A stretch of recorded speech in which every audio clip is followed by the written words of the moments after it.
مقرمش. المهم بصوا يا جماعه، صلوا على النبي. عايزه اقول لكم ان القرعه حطاني في دماغها. القرعه حاطه تحدي بينها وبين نفسها، ان يا تقضي عليا يا تقضي على نفسها. هي كده حطتني تحدي في دماغها ان لازم تخلص عليا،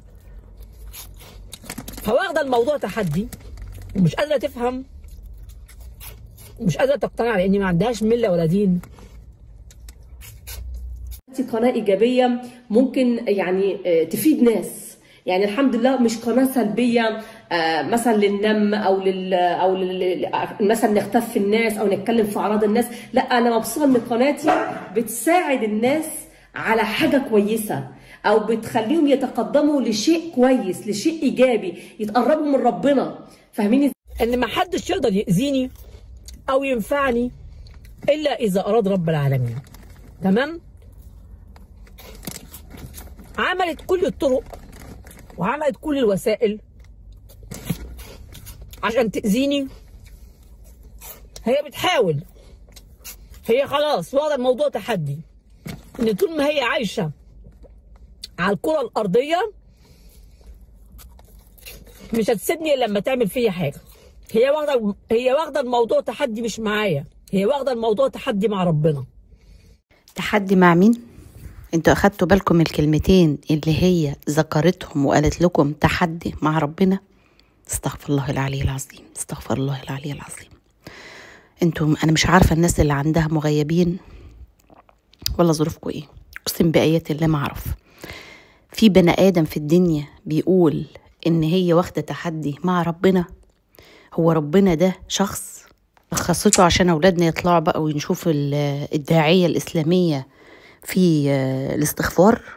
طب ما تيجوا اجيب لكم مقطع كده لما كانت عن تعبير وبتودعها، وفي نفس الوقت ذكرت جوز عبير وجوزها ذكر جوز عبير، وكانوا رايحين فيينا مع بعض. امال ايه بقى الفيلم الهندي ده وهي بتودعها، مش وهي عندها لسه، لا ده بتودعها وبتقول لها باي باي. بعد كده اشتغلت لعبير علشان تجيب مشاهدات. لزوجك يعني المحترم، وان شاء الله نتجمع على خير، وان شاء الله رايحين ميلانو مع بعض برضه ان شاء الله باذن الله، وهيجوا لنا برضه وهنروح في كل مكان ان شاء الله. واحنا يكفينا بس ان احنا كسبنا اخت عزيزه ربنا يخليك علينا، والحمد لله رب العالمين. وزي ما بنقول الطيبون للطيبات يعني، والمحترمين بيروحوا لبعض، واولاد الناس بيقابلوا بعض، واللي فيه الخير بيقابل اللي زيه، يعني زي ما بنقول الطيور على اشكالها تقع. فالحمد لله رب العالمين. ومش عارف اقول لك ايه يعني على حسن الضيافه وحسن الاستقبال والكرم اللي شفناه. لا والله ما قصرتش معانا نهائي، يعني عملت يعني زي الاهل واكتر، ما قصرتش ولا دقيقه. فيدل على الاحترام ما بيننا وعلى الاخوه اللي ما بيننا. زي ما بقول لكم كده والله يا جماعه، واخده الموضوع تحدي مع ربنا، لاني ما عندهاش ايمان ان كل حاجه بايد ربنا، كل حاجه بايد الخالق. فهي دلوقتي من ساعه ما انا عرفت المجرمه دي وهي عماله تاذيني، لو تطول تيجي تعيش بفرنسا هنا وتعمل اقامه لحد ما تقضي عليا وترتاح، يعني تعمل انا ارتحت كده من هنا يا بنات. واشتغلت عليكم الفيلم الهندي اللي كان سامعاه امبارح، ليله امبارح كان قاعده كده يا اختي مع نفسها كده بتفكر تقول ايه، اوه يا سلام يا اختي، هو انت يا بت مفيش حد في الدنيا جوزها سابها وطلقها يا بت؟ ده في ناس بيطلقوا بيبقى معاها 3 عيال و4 عيال يا اختي، وبتجري في الدنيا عشان تاكل عيالها. ما عملوش اللي انت عملتيه ولا ربع اللي عملتيه. هو انت ايه هو ما بتبطليش نفاق وكذب؟ ده جوزك نفسه اللي طليقك نفسه طالع يقول لنا انها انسانه كذابه. انا كنت بكتشف الفيديوهات والافلام اللي بتعملها على الناس وانا شغال في المطعم، لدرجه ان امه اتصلت عليه قالت له مراتك بتقول حلو كده، ده احنا اتطلقنا. قال لها احنا اتطلقنا ازاي؟ هو مين اللي طلقها؟ انا شغال في المطعم وراجع على بيتي، مفيش الكلام ده. اتصل عليها قالت له ده فيلم بعمله على المتابعين عشان اعمل ايه؟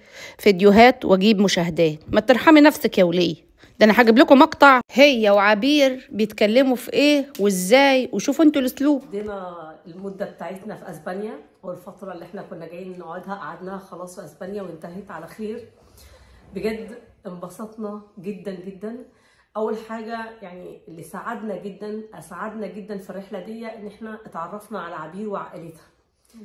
بصراحه كانت من اجمل الحاجات في اسبانيا كلها ان احنا اتعرفنا على عيله زي دي طيبه وفيهم كل حاجه جميله بصراحه، وحسينا معاهم بالحب والوئام والعطف كأني فعلا اسرتنا الحقيقيه يعني، او زي عيلتنا الحقيقيه.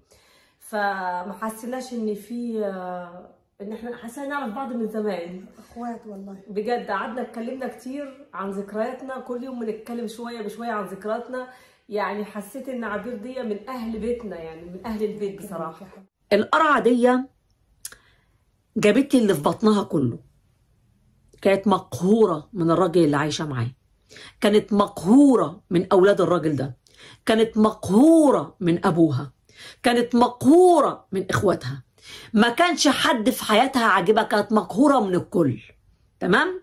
طلعت لي اللي في بطنها كله، طرشت كل اللي في بطنها. وكانت دايما تقول لي قولي لي يا قلبي، انت كمان احكي لي. هو بقى الجاسوس عشان يديك الامان يطرش باللي في بطنه كله عشان انت كمان تطرش. عمري ما حكيت لها عن حاجه تخصني. مبين عليك ان انت كمان يا اختي ما جبتيش اللي في بطنك. بناء على اليوتيوب كله عارف حياتك وعارف دنيتك وعارف اخرتك وعارف كل حاجه. يا بنت يا كدابه يا بنت، يا بنت قولي غير كده. عبير هتقولك وانت مش هتقولي. ده انت جبت كل اللي في بطنك واللي على رضا وعيله رضا والدنيا كلها. ما هو ده اللي خرب الدنيا. يخرب بيتك ما بتبطليش، لسانك اطول منك. طب تعالوا ما اجيب لكم بقيه المقطع عشان تشوفوا ان ريتشارد عايش مع عبير، وانه كان على بدايه ان هو يدخل الاسلام علشان رضا كان بيكلمه على الاسلام. زعلانه جدا ان احنا هنمشي، بس الحمد لله اسبانيا وبوردو بينهم ساعه بالطياره، يعني في اي وقت هاخد الطياره كده واروح جايه عند عبير، وهي كمان ان شاء الله باذن الله هتشرفنا. فاحنا مبسوطين جدا يا عبير والله العظيم. قضينا معاكي فتره جميله جدا من الوقت ولحظات سعيده جدا، لحظات ان شاء الله تتكرر تاني. ضحكنا، واول مره لعلمك في حياتي اضحك كده، يعني اقعد مع ناس واضحك كده. ضحكنا من قلبنا، لاني عبير ذكرياتها زي ذكرياتي، يعني كل ما بتقول حاجه بقولها وانا فانبسطنا قوي الحمد لله رب العالمين. يعني انت كمان كنت مقهورة من الطيار، وكنت مقهورة من طليقك ابو بناتك، وكنت مقهورة من كل اللي عرفتيهم يا بنت، من ابوك ومن اخواتك زي عبير كده. زي ما انت بتقولي، ما انت بتقولي لها كل ما تحكي ذكرياتها تقولي لها وانا كمان. الله ان شاء الله هنوصل، يعني عبير هتوصلنا بقى على المطار، اسلم عليها واقول لك متشكره قوي يا حبيبتي والله العظيم. متشكره ان انت جيتي. ده شيء طبيعي. ورضا بقى اسلم على عبير، بس اسلم عليها انا الاول. طبعا الاستاذ ريتشارد بيشتغل وكان نفسنا قوي، بس احنا سلمنا عليه قبل ما يمشي، يعني سلمنا عليه انا ورضا قبل ما يمشي، ووعدنا ان شاء الله باذن الله انه يجي مع عبير على بوردو ان شاء الله. الاستاذ مين يا بت؟ الاستاذ ريتشارد. يخرب بيتك ورايحه تقولي قدام الناس ريتشارد قلب الاسد زي ما انا قلت؟ يعني انت بتسمعيني وفاهماني يا بت؟ امال كنت بتقولي طفش ليه وما بيجهاش الا يومين في الاسبوع؟ يا كدابه كدابه الابل. ووعد مراته ان هو ياخدها ويروح لك بوردو. يخرب بيتك من حالك. اجيب لك ايه تاني بس يا وليه؟ استنوا معايا ونشوف ونكمل الفيديو. دلوقتي بصي انت هتوحشيني قوي والله العظيم. قضيت معاكي فترات حلوه قوي قوي والله.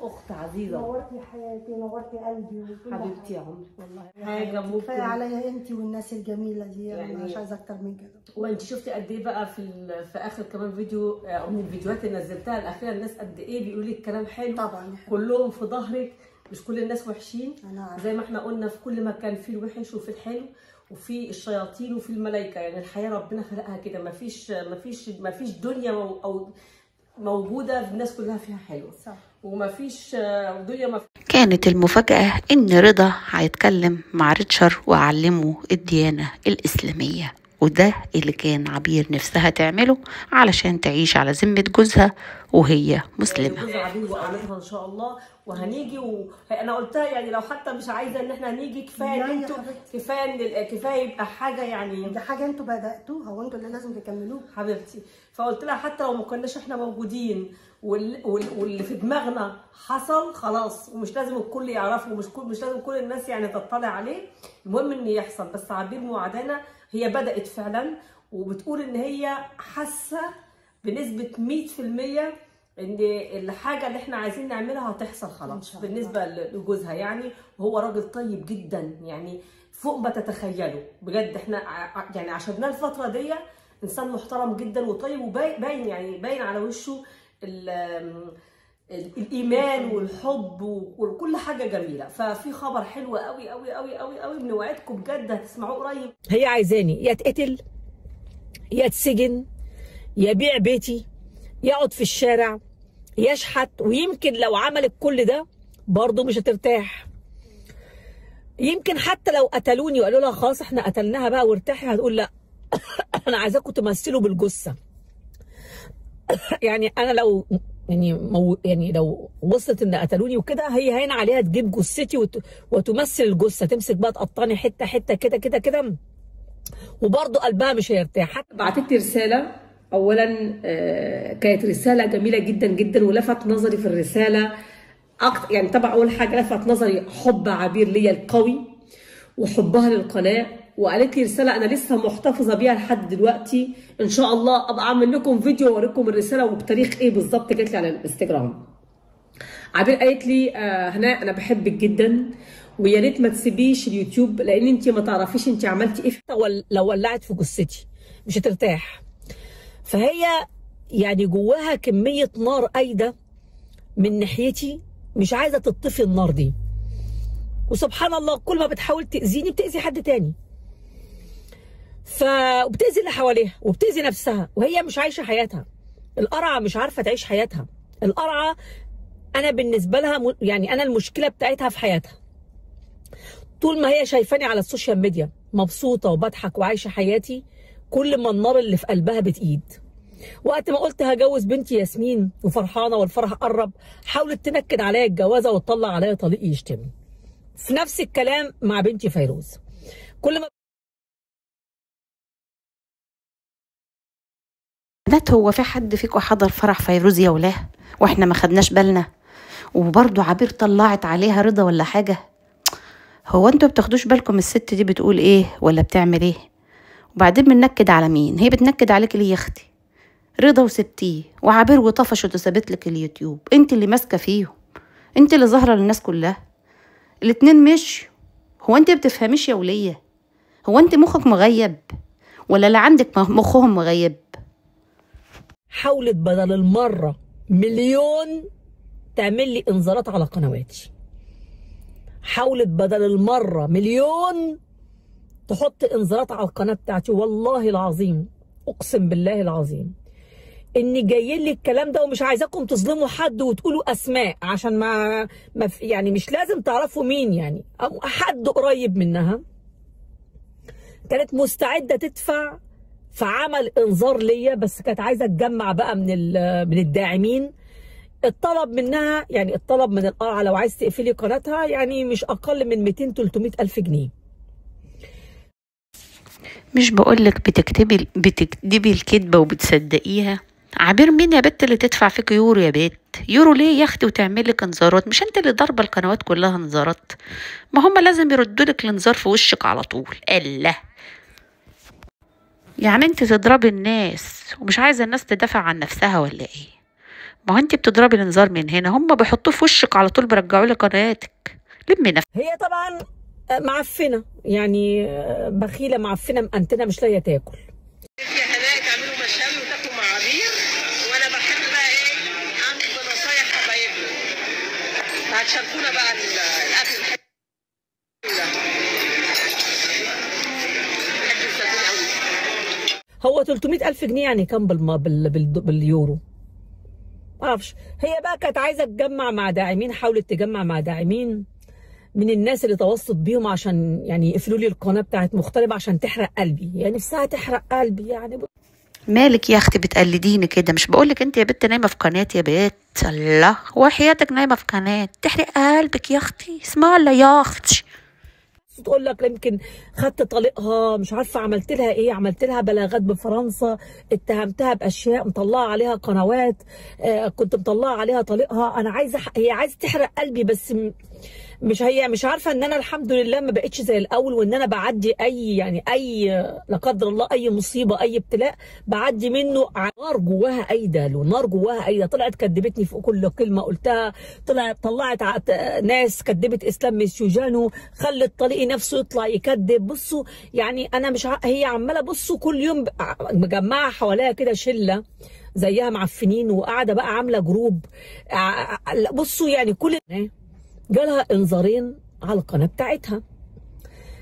طبعا كانت هتولع، كانت هتموت، كانت هتجيلها جلطه. ليه؟ لانها كانت طالعه عليا ب 25 فيديو، وال 25 فيديو دول جابوا لها ارباح ما كانتش تحلم امها ولا ابوها لو قعدوا يعيشوا 100 سنه ان يخش لها الارباح اللي دخلوا لما طلعت عليا. والناس بقى بداوا يسمعوها. انت اللي حرقك يا بنت، اللي حرقك خالص. ها، عارفه ايه اللي حرقك؟ اللي حرقك ان انت ان هي 25 فيديو جابوا لها فلوس وارباح، فانت محروقه مش اكتر على فكره. وبرده رغم ان هي خدت ده كله زي ما انت بتقولي على لسانك، مش على لساني يا اختي، سابت لك اليوتيوب ورمته بجزمتها. لا، عشان عندها كرامه، انت ما عندكش يا غاليه. لاني رحت عندها وصورت عندها وشافوا خلقتها المعفنه، فالناس قالوا بقى يمكن تقول حاجه مهمه. كانت كل يوم تكتب على المنتدى فتح الصندوق الاسود على دماغها ودماغ اللي جابوها لمغتربه في فرنسا، والناس يقعدوا يستنوا الصندوق الاسود، وتقعد بقى تعمل الاعلان قبلها ب3 ايام، ويضرب الفيديو معاها يجيب 100,000. وفي فيديو كنت طالعه معاها طبعا بيتمنوا ان انا اذكرهم او اجيب اسمهم، لاني انا لما بذكر حد حتى لو قد كده بيبقى قد كده. أنا غير، أنا الملكة غير، لما بذكر حد وأقول اسم حد غير مشاهداته بتقلب. في مثل والله ما أنا فاكراه يا أختي، بقول لك لو القرد نافع كان نفع نفسه. يعني أنت يا أختي لو نفع الناس كنت نفعتي نفسك، بدل ما تروحي تشتري مشاهدات في العالي ونبص نلاقي اللايكات 800 لايك على قناة مليونية. يخرب بيتك من حالك، أنت اللي ضيعتيها وخربتها يا أختي. ولما بطلع مع حد غير، ولما بعرفكم على حد غير، هتقولي يعني انت مشاهداتك مش زي الاول. بس انا برضو بقول لكم حتى لو انا مش نافعه نفسي، انا اسمي نافع كل اللي حوالي. انا كبيره قوي، الله اكبر يعني الله. والمنتدى بتاعي لو حطيت لاي قناه صغيره، انا مره حطيت عندي المنتدى القناه اقسم بالله العظيم جابت 500,000 مشاهده، وشكرتني قالت لي من